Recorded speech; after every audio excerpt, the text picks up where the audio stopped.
Hey guys, in this lecture, we're going to be talking about another one of my favorite subjects, earthquakes. So what happens during an earthquake? Well, to start things off, let's try a quick exercise, and I have a little demonstration to show you where I'm going to be bending a piece of pasta and a few other materials. And the important thing to do is, like, if you're able to recreate this at home, is that if you bend something like pasta or maybe a popsicle stick, you'd be able to feel at which point these materials are ready to break as opposed to just bend. So right before the deformation, they don't quite break, but they bend. Um, and this is simulated to what happens in the subsurface when you have elasticity properties. And once it reaches that failure mark, that's when you have this critical failure, and you have this slipping of plates or slipping of material, and that's where you get these earthquakes and these vibrations in the subsurface. So if you're able to recreate this at home, give it a try. Let's check it out. In this demonstration, we're going to be looking at some materials here and how we can simulate what happens for an earthquake. If I have something that is a bit rubbery here, it doesn't matter how much force I apply, it's just going to bend. It's very elastic, it's very ductile. So I can pull it, I can force it together, and it's still just going to bend. It's not going to break. Maybe if I were to apply a lot of pressure, this thing would break. But for the purpose of this is very elastic and ductile. Let's move on to something that is a little bit more brittle. And here's a piece of pasta. And if I apply some pressure to it, you can see that it bends. Oh, and if I apply too much, then it breaks. Let's look at that again. So if it bends, and then I apply enough pressure, it becomes brittle, and it breaks. And as this breaks, I can feel little vibrations in my hand of where that amount of force has to occur in order for this to break. If we go to something that is a little bit stronger here, and this is a wooden dowel, I can apply pressure here, I can apply force, I can apply stress to it, and it bends, and it's much harder. It's much more difficult for this to break. And in fact, if I want to, I can feel it in my hands that it's pushing against my hands, and it's going to take a little bit more force in order for this to break. And the breaking of these materials represents what happens in the subsurface. So you can see that as I continue to apply pressure, little shards of wood are coming off of the edge here. And this is actually pretty close to what happens during an earthquake. As more pressure is applied, there are these little ruptures along the way. And every little time that another wood shard comes off of the dowel here, that could represent a small earthquake or a microseismic event. And then only until there's a huge amount of force applied that it completely breaks. So now that we did a quick demo, let's talk about what we're actually going to be talking about during this lecture. We're going to be learning things like what causes earthquakes and why they occur in the first place. We're going to talk about how to specify the size of an earthquake and determine its location, and why earthquakes can cause damage, and how we can possibly predict earthquakes in the future. And there's steps that we can take to prevent earthquake damage and to prevent damage to property and lives and things like that. Okay, so what is an earthquake? So when we describe earthquake activity, we're really describing a word called seismicity. And this is the energy released during an earthquake that creates a seismic wave that can shake the earth. It can shake, we feel it mostly at the Earth's surface. However, it, of course, is radiating from the epicenter of an earthquake. And a majority of earthquakes are a result of faults that are moving in the subsurface. There's a few other instances that we'll talk about a little bit later throughout the lecture, but typically we associate earthquakes with fault movement. So when we have an earthquake, here's in the diagram down here on the right, this center of the earthquake where my mouse is, that's considered the focus area. That's the location in which the earthquake originates. And it radiates in a circular outwards. It radiates outwards in a spherical or in a circular pattern. And of course, there's changes within the subsurface that can affect the path in which the seismic activity can reach the surface. And we project the focus point of the earthquake to the surface, and that's where we say this is where the earthquake occurred. So we might say that the epicenter occurred at such a location. That doesn't necessarily mean that that's exactly where the earthquake occurred. It occurred below the surface, and this is a way for us to describe where the epicenter occurred. So how the earthquake radiates out from the center is called a wave front. So in this diagram here, we can see that there's a fault and there's an earthquake that's occurring along this fault. So there's a few different types of seismic waves. I'm going to close my image here so we can see all of the pictures. We have body waves, and these pass through the interior of the Earth's surface, and body waves can cause material to vibrate in two different ways. We have compressional and shear waves. Compressional waves can be abbreviated as P waves, and that's when the material causes the Earth to move back and forth in a parallel direction, versus shear waves, or also known as S waves, and this causes movement in the perpendicular direction into which the wave itself moves. So here's a quick diagram on the right. We can see that P waves are in a parallel motion, and S waves are going to be in a perpendicular motion. We also have surface waves, and these are the ones that we feel when there's an earthquake that occurs, and they travel along the Earth's surface. We have Rayleigh waves, or also known as R waves, and this causes the ground to undulate up and down. And we also feel L waves, or love waves, and this causes the ground to shimmy back and forth. So normally, if I'm in the classroom, I would use a slinky to demonstrate these different types of motions. But if you think about typically compressional waves behave most like a slinky, but those other waves we can also simulate with a slinky and how it feels and behaves in the subsurface. So how do we measure earthquakes? Well, we use a tool called the seismometer, and this measures the ground motion, and it measures the motion in 3 different directions. We have the vertical, which is up and down, and we have horizontal in the X direction and in the Y direction. So in this diagram below, we really just care mostly about the relationship between vertical displacement and horizontal displacement. So here, these are on the surface of the Earth, or like buried slightly below the surface, so they come in contact with the ground. And as the Earth moves, there's a little spring here, and this little spring detects any sort of ground motion, and it then is recorded. In the old school days, there'd be a pen that would write on a little rotating drum of this motion. We now have more digitally enhanced type of devices that can detect ground motion.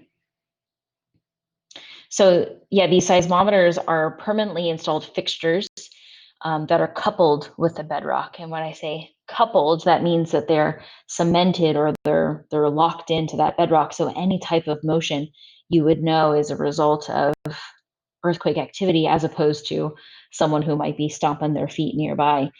This would be movement of the earth below it. And here's an example of what a seismogram looks like. This is a result of the seismometer's readings. And here we can see that a flat line represents equilibrium. It means that there's no ground motion going on. And at the first sign of motion, this is what we call the P wave arrival. Again, this is a primary wave. This is the first indication that there's ground movement going on. And then we get the S wave, and this is where we see a little bit more ground action. and then we have the surface wave arrival after that. And then in this surface waves, this zone right here is typically where we feel that earthquake. So before we even feel the earthquake shaking the ground, there'd be indications that the subsurface had been moving before with this first P wave arrival. And then, of course, after a large earthquake, we're going to see aftershocks, and we're going to see small events afterwards as the Earth tries to reach an equilibrium and go back to a non-stressful state. So when was the first earthquake measured? Did you know that the first seismometer was 132 AD from China? How crazy that! That is so long ago. So there's a Chinese astronomer who created the first seismometer to detect ground motion. And how he did it was that there's this device that had little dragons on 8 sides. So if you think about how you would, create a pizza slice in 8 different directions, these dragons here would hold onto a copper ball in the mouth. And if there was any motion, then it would cause that ball to slip and fall down. So any slight movement would cause an earthquake, and then it would help determine which direction in which the earthquake originated up to a few hundred miles away. So that's pretty primitive, but that's some early earthquake detection. Okay, so let's look at how we can do some earthquake detection on our own. I'm going to pause this, and I want you to download an app called MyShake. And if you download it, this is what the screen looks like once you get there. Here's the website to tell you more about the MyShake app, but I'm going to escape here, and I'm going to pause this video, and we're going to look at this app so you can create your own earthquake. Okay, so this might be a little bit awkward because I'm trying to show you my phone here, but hopefully you can do this on your own. So I've downloaded the MyShake app. And so here on the app, we can see that there's earthquakes that have occurred nearby, and they're highlighted here on the map. So if I zoom in a little bit further, or if I select it, you can see that at this date, there was an earthquake in Yorba Linda, which is a few miles away. So this is a fun app if you're interested in seeing what earthquakes have occurred nearby. One thing that I did want to show you is if you go to the hamburger or the settings and then you hit sensor. And what this does is this shows you what the x-axis, y-axis, and z-axis of creating your own little earthquake. So if I were to move up and down, you can see that a majority of that is in the y-axis. Now, if I move it left and right, you can see a lot of shaking there in the x-axis. And then I think if I do this close and further away, that should be the z-axis. So then if you were to just like mess around and play with your own, and if you're to play with your own settings here, you can create your own earthquake, and you can see what the, if you were to simulate different wave motion, what that looks like using this app. So I think it's a lot of fun. Go ahead and check this out and play around with this. All right, let's get back to lecture. So what causes earthquakes? What types of phenomena do you think could cause earthquakes? Well, we've already talked about how faulting can cause an earthquake, but there's a few other things that can occur in the earth that would result in an earthquake. Of course, we have new ruptures or things that are sliding in the subsurface, like a fault, something that has already existed in the subsurface, or something new. We could also have a sudden change in arrangement of atoms in a rock mineral. And one thing that that comes up quite a bit is how we remove or add fluid to the subsurface, and that might be, or if we can dissolve minerals using different chemicals and things like that, that might be able to cause earthquakes as well. We talked about how earthquakes can occur in the context of volcanoes. So if we have a volcanic eruption and that causes a lot of change in the subsurface of fluid movement and magma and things like that, a large explosion, that would be a case where we might have an earthquake, or even a giant landslide, a lot of earth movement there, or even a meteor impact we don't really see those occurring often, but that would be another instance where an earthquake could occur. Or something like that would be if we have any like underground bomb testing or things like that. That's another example. So when we talk about, we talked briefly about exceeding fracture gradient in the last lecture. We're going to talk more about that in the petroleum geology section. But you may have read in the news or heard about how there's earthquakes occurring in weird places around the country, like in Oklahoma and things like that, where it's associated with oil and gas production. But really, it has a lot to do with the fluid injection and fluid removal from the subsurface. So that's where we see these earthquakes occur. So how do we determine where that epicenter occurs? Well, there's a method of being able to use seismometers to detect where that P, the primary wave arrival, and the S, the secondary wave arrival, and the time it takes between that helps us distinguish how far away our station is from the epicenter of the earthquake. So there's a YouTube video here that's going to explain how we use this data to find the epicenter, and this is going to be useful in one of your homeworks coming up. So let's watch that YouTube video now. Okay, so let's take a look at how to locate the epicenter of an earthquake using the triangulation method. All right, so here is a map of the world, and we're going to zoom in on a particular region. We'll look at North America, and let's imagine that there was an earthquake somewhere in North America. Well, the question arises, where was the epicenter of that earthquake? Now, we may be able to get a general idea of where the epicenter was based on looking at the severity of damage, eyewitness reports, etc. But if you want to pinpoint the actual location of the epicenter, you have to do some calculating. And so let's look at how we're going to do that.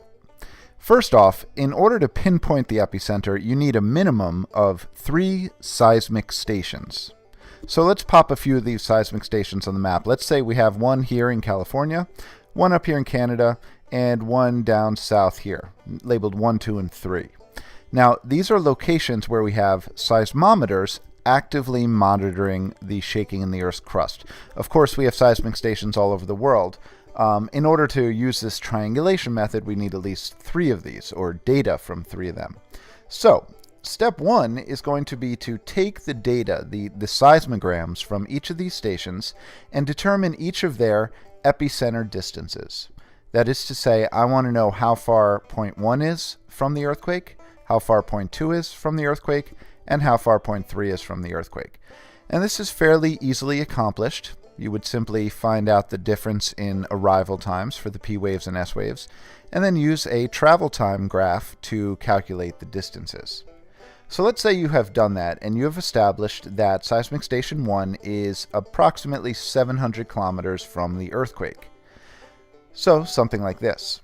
But the problem is, we don't know if it's 700 kilometers in this direction, in this direction, in this direction. We don't know. It could be 700 kilometers in any direction.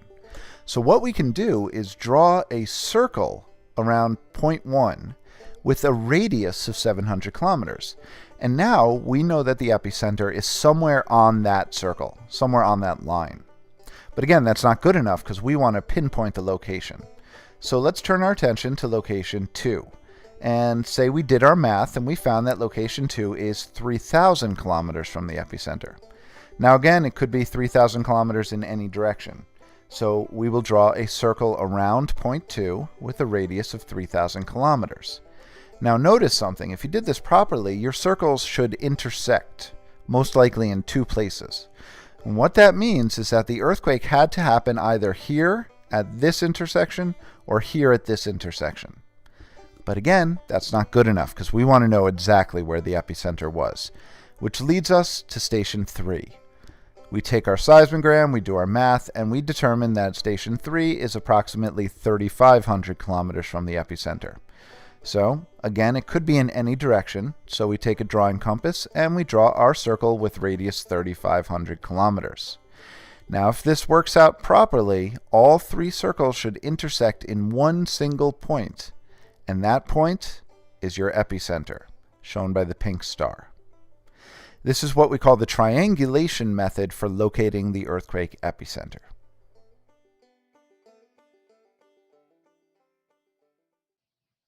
So like the video said, we use this method of triangulation in order to determine the source of an earthquake. And this isn't a new concept. We use the idea of triangulation for GPS location and things like that. So this is a tool that we use to determine the earthquake origin. So how do we determine the magnitude of an earthquake? If an earthquake occurs and you read it on the news and it says, "Oh my gosh, it's a 6 on the Richter scale," what does that actually mean? So there's a few different systems. So the Mercalli intensity scale is a way to measure the effect of the ground motion. And in this scale, typically the intensity of the earthquake is greater, closer to the epicenter. So here on the right-hand side is some descriptions of what the Mercalli scale is and what that feels like. And when we talk about the Richter scale is something that's incorporated into the magnitude of the earthquake, but it's a little bit archaic. And since it's so frequently used in reporting and how people digest earthquake information, it's still used today. So the magnitude has to do with the maximum amplitude of those S waves. The larger the ground motion, the higher the magnitude.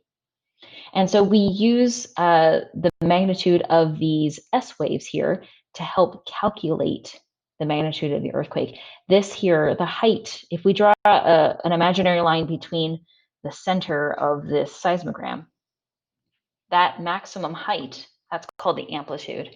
And this is what we use to help determine the maximum amplitude has a correlation with the magnitude of the earthquake. So we use a few different magnitude scales. Like I said, the original Richter scale works well on shallow earthquakes that are close to a station. However, the moment magnitude scale provides the most accurate representation of the earthquake size. And so to calculate the moment magnitude, there's a few different things that go into that calculation, including the amplitude, the dimensions on the slip area across the fault, the displacement that occurs. So it's a little bit more of a complicated calculation. And we often use the moment scale synonymously with the Richter scale, just because that's so used in our vocabulary. So say an earthquake occurs and they say, "Oh, it's a 6.5 earthquake," and then it turns out later a future report shows that it's a 6.1. Well, that change in magnitude, the reported magnitude, has to do with some of these calculations. It has to do with determining how deep it is, and the amount of displacement that occurs and the energy involved in that earthquake. So that's why we see revisions sometimes and not accurate magnitude reporting immediately. So earthquake magnitude is reported on a logarithmic scale, not a linear scale. So an increase in 1 unit of magnitude represents a 10-fold increase in the maximum amplitude of the ground motion.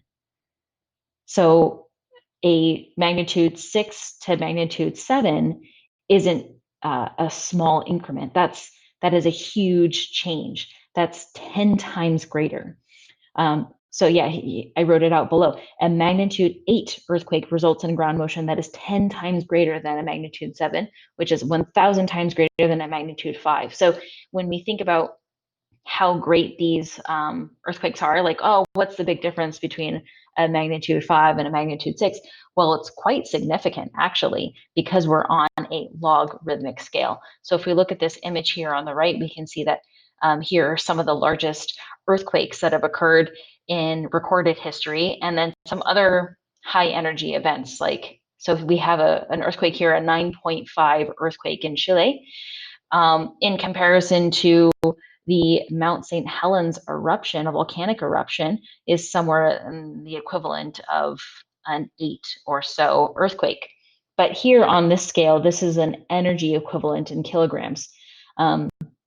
So when we talk about how much energy was released in the Hiroshima bomb, this would be somewhere a little bit less than a 6 magnitude earthquake.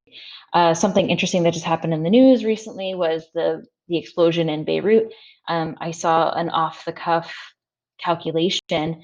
Again, there's probably going to be studies that come out later on about this, but an off-the-cuff calculation that said that the explosion that occurred at the surface was an equivalent of a 3.3 magnitude earthquake. So if you think about how much energy was released and how far that explosion expanded, imagine that below the surface, and that would be roughly the equivalent of a 3 magnitude earthquake. So how often do you think earthquakes occur? Well, here in Southern California, we feel them fairly often, but it kind of depends on your definition of an earthquake. Some people think that earthquakes are just like we get a few, we get a dozen here or there, but really there's hundreds of thousands that occur all the time. And so if you think about how you define an earthquake and what magnitude you would make that cutoff at, that would change your answer quite a bit. So there's this really fun website called Did You Feel It? And this is from the USGS. So let's go take a look at that website.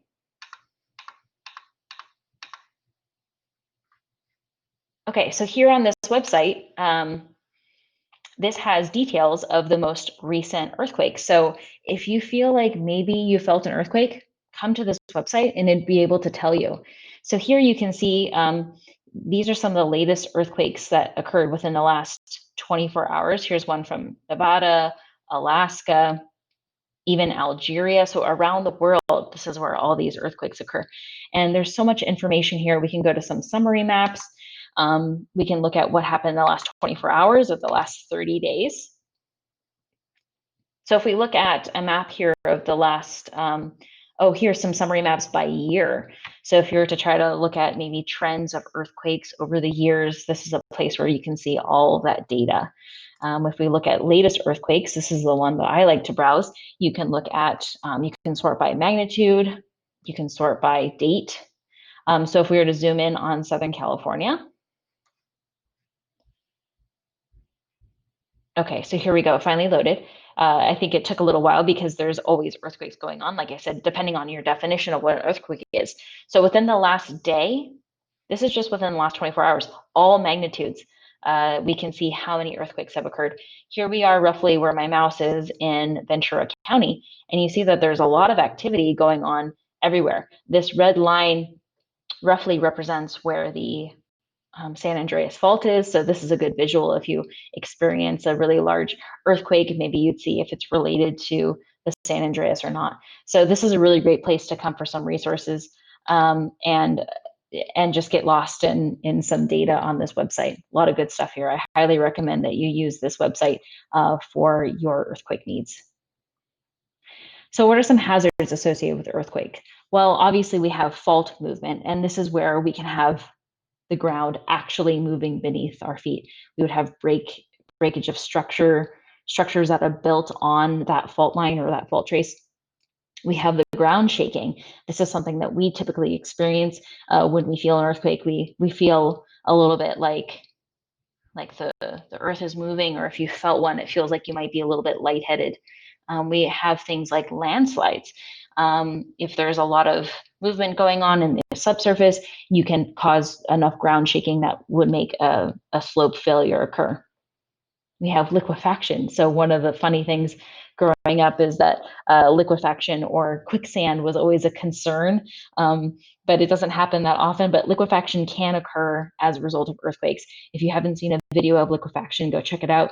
This is where the ground shakes such that all the grains align perfectly, and it causes a weakness in the ground surface.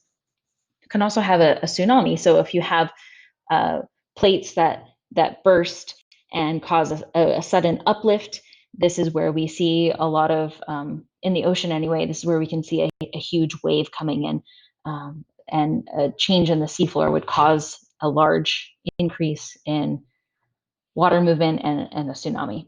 And of course, we have things like fires that can result from earthquakes, where we have ruptures in gas lines and things like that. So can we predict earthquakes? Yes and no. I think the long-term answer is that yes, like we have a lot of data.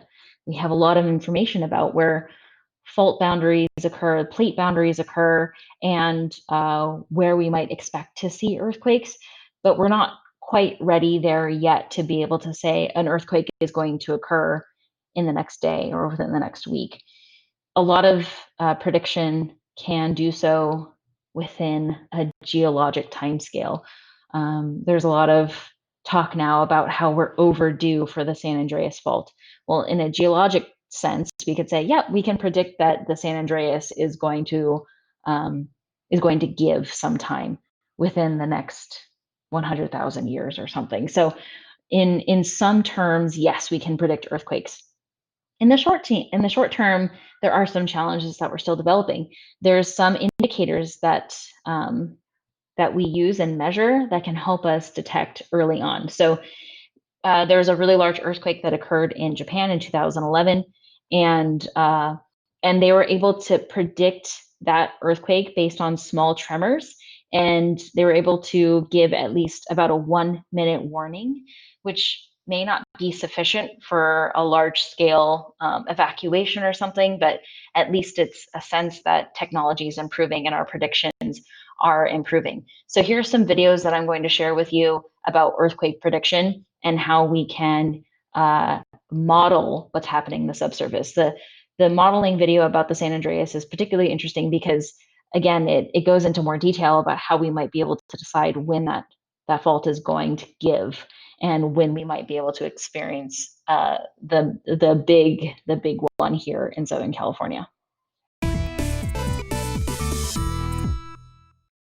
On April 6, 2009, an earthquake struck near the Italian city of L'Aquila, killing nearly 300 people. It was a terrible disaster, and you've probably heard of it because 6 Italian scientists and 1 government employee were later tried and convicted on criminal manslaughter charges for providing inaccurate, incomplete, and contradicting information about the earthquake danger. They were sentenced to 6 years in jail, basically for failing to predict an earthquake. This has riled up a lot of folks in the science world, and with good reason, because while we know a lot more than ever about earthquakes, there is still no reliable way to predict them. Now, can we forecast where earthquakes are likely to occur over a long period of time? Yes. Of course we can. For example, scientists know that there have been 20 major earthquakes of magnitude 9 or higher in the Cascadia region between Vancouver and Central California over the past 10,000 years. The last one took place in 1700. There will be another in the future. Sometime. But can seismologists predict the time, epicenter, location, and magnitude of the next Cascadia earthquake? They cannot. There are lots of reasons for this, but it's mainly because it's so hard to study tectonic plates, the giant slabs of the Earth's crust that are always moving around, since they're usually at least 100 kilometers thick. So while scientists believe that quakes start when 2 or more plates meet, the process that occurs before they start is subtle and almost impossible to observe. That doesn't mean that there aren't potential indicators that can be studied or loads of intriguing anecdotal evidence that some people believe can help predict some earthquakes. For instance, many scientists think that rising levels of radon are a good indicator of an impending earthquake. A radioactive gas produced by the natural decay of uranium, radon builds up in cavities beneath the surface of the Earth and may be released by shifts in the ground preceding a quake. But while radon leaks have preceded some quakes in the past, in many instances they haven't. Others believe that changes in electromagnetic fields near fault lines indicate an impending quake. A Silicon Valley company called QuakeFinder has installed 200 sensors to measure changes in magnetic fields below the ground and to detect charged particles in the air. But the U.S. Geological Survey doesn't support the project, calling it a scientific dead end. Finally, almost everybody has heard of examples of animals predicting earthquakes. Examples go as far back as 373 BC. Back then, as the story goes, pretty much every critter hightailed it out of the Greek city of Helike, just 5 days before it was destroyed by a massive quake. And just 74 kilometers from L'Aquila, biologists studying toads reported that 96% of the amphibians abandoned their breeding site again 5 days before the 2009 disaster. Alas, as intriguing as they are, you never hear any of these stories before an earthquake strikes. While there might be something to this, strange animal behavior, like other precursors to earthquakes, is generally only observed in hindsight. Plus, it's worth pointing out that other studies have found that animals do not respond to the threat of earthquakes at all. A group of biologists was studying ant colony behavior in the Mojave Desert in 1992 when a 7.4 magnitude earthquake struck the region. The scientists reported that, contrary to anecdotal reports of earthquake effects on ant behavior, the quake had no effect on the insects. So in order to predict an earthquake and in turn send out warnings of imminent danger to the public, you need reliable and repeatable indicators, and those just don't exist, yet at least. Until they do, we should probably stop throwing scientists in jail for failing to do something that's impossible.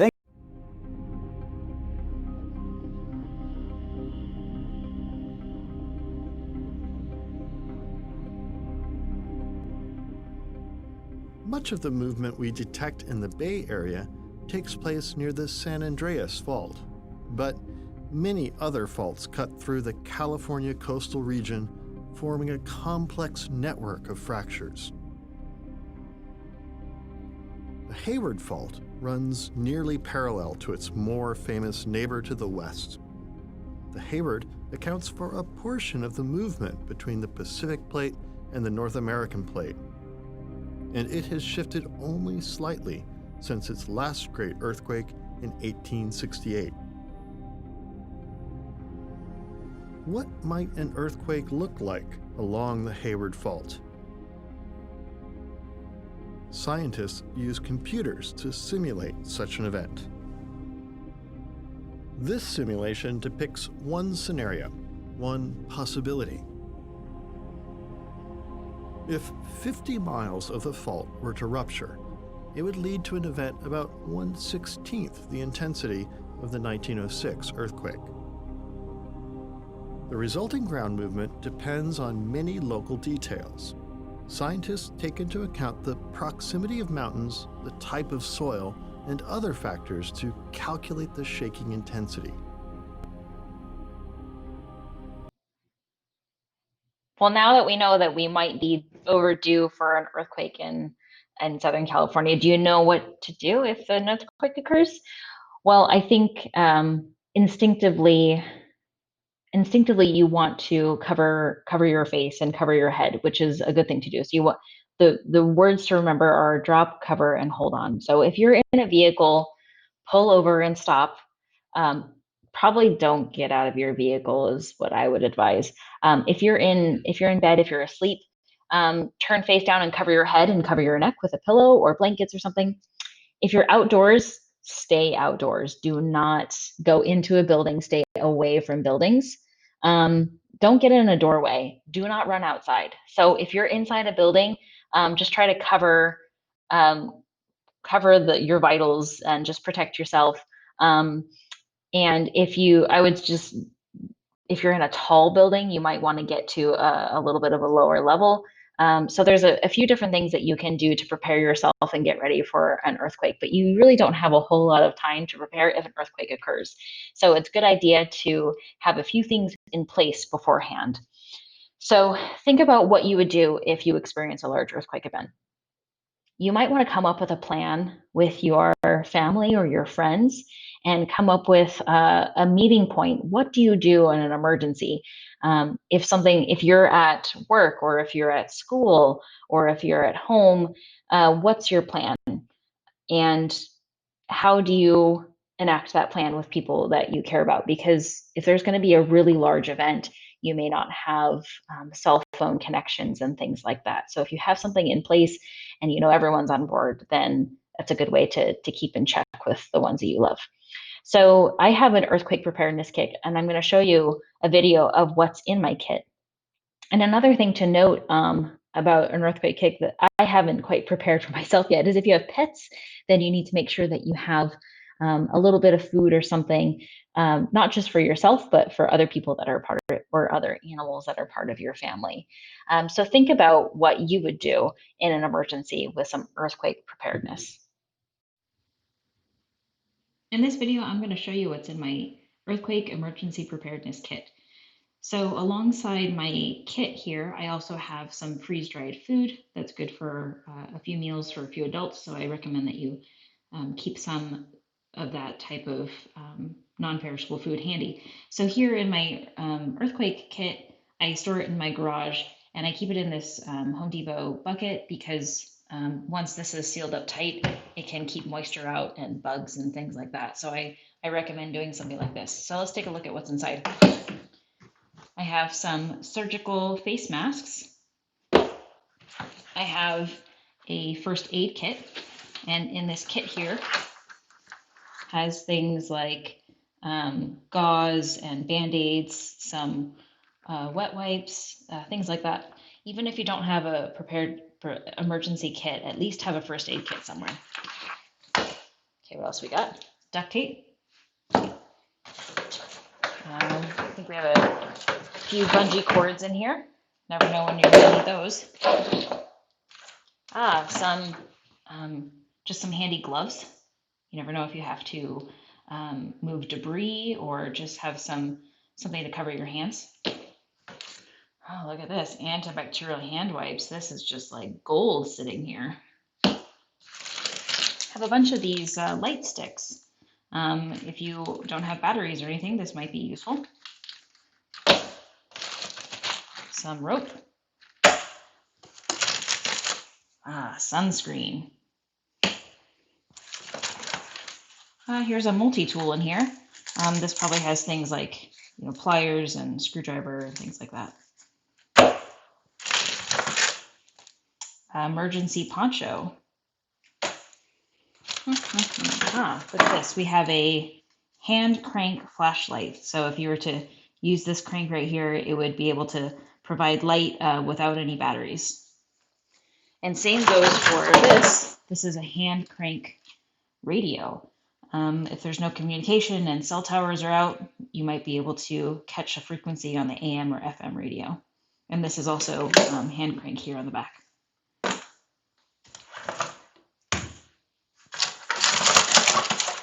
An opener. Yes. And we have a whistle here. And on this whistle is actually looks like a compass on this side. Let's see if it'll focus here. A compass on one side. Doesn't want to focus. And then on the other side is, looks like a temperature gauge. So just something handy here. And last two things in here without duplicates. These are some waterproof matches. So in this container are some matches that are protected from any debris or fluid from getting in there.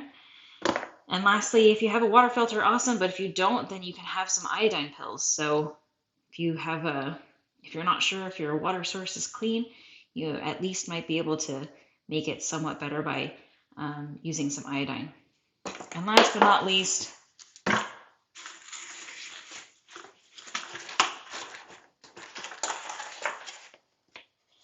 a map. Oh, it's all folded up so you can't quite see it. But this is a map here of California and a road map. And I've had this for a while, and you never know when you might actually need a paper map with you if you need to get someplace. Because if there's a real emergency, you won't be able to use your smartphone to navigate you. So that's a little bit about what I have in my emergency preparedness kit here. There's probably lots of other things that you could add, but these are some things that we just bought online and threw it in the bucket, and we add to it as we think of things or come across things that are useful. Okay, so now I'm going to go over a few examples of some earthquakes that have occurred in recent time, because then there's some really awesome footage of this. So I could talk about earthquakes forever, and I'm just going to show a few examples here. One of which is the Tohoku earthquake in 2011. And maybe some of you remember this because it was all over the news when it occurred. The earthquake occurred at the plate boundary between the Eurasian plate and the Pacific plate at a convergent plate boundary. And so here is the convergent plate. And when the displacement occurred along these two plates, it actually caused one plate to pop up. And the popping up of this plate is what caused a sudden change in sea level and ultimately the tsunami that hit most of Japan and severely damaged the coastline. So it was a magnitude 9.1, which is really difficult to imagine what a magnitude 9.1 would be like. So like I said, early detection provided like about a 1-minute warning for the earthquake.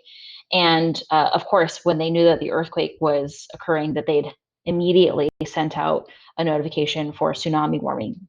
So less than an hour after the earthquake, tsunamis were hitting the coastline. So it was very quick between the earthquake and then the resulting tsunami. Some early estimates, some estimates, depending on which source you look at, said about 16,000 people died in usually not the earthquake that caused the death, it's the result of the tsunami or buildings collapse or roads collapse and things like that. So here's a link to learn more about that earthquake. And here's a video that I'm going to just provide a link to. I'm not going to embed it into this lecture because if you are sensitive to this sort of thing, it can be quite dramatic and can be quite scary to see some of this footage. So if you haven't, I recommend that you check it out. But if you are if you're really sensitive to seeing that sort of thing, then I understand. Another earthquake that occurred close to us here in Southern California was the large Northridge earthquake in 1994. And this was a 6.7 earthquake that occurred on a blind thrust fault, which is now deemed the Pico fault. And this wasn't a fault that was on geologist or geophysicist radar. So this was a little bit unpredictable in that sense. The epicenter was actually sort of near Reseda, but a majority of the damage occurred in Northridge, and so that's why it was deemed the Northridge earthquake. Here's a shake map of that earthquake, and you can see where the red and orangish colors, those are where the most ground level shaking occurred.